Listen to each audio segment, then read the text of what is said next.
અને એની અંદર બી જો તમને ખેસ કે કામળી કે પાઘડીનો છેડો કે રૂમાલ હાથમાં હોય તો નીચે રખાય, એના ઉપર હાથ મૂકીને પછી પ્રસાદ લે, એવો નિયમ છે.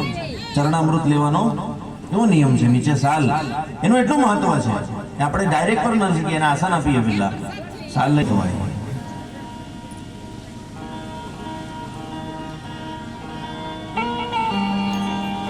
પણ મુખ્ય દ્રષ્ટવાપી શિવનૈવેદ્યમ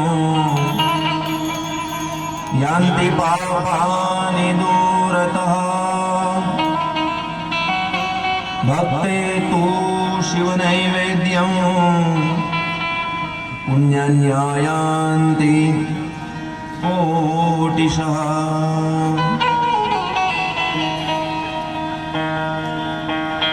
ભગવાનનો પ્રસાદ લેવાનું મહત્વ તો છે જ, એનાથી આપણા બધાય પાપો બળીને ભસ્મ થાય. પણ શિવ નૈવેદ્યની એટલી મહાનતા છે કે જો શિવ નૈવેદ્યના ખાલી દર્શન બી થઈ જાય તો પણ આપણે શુદ્ધ થઈ જઈએ. દર્શન માત્ર ખાલી પગે લાગી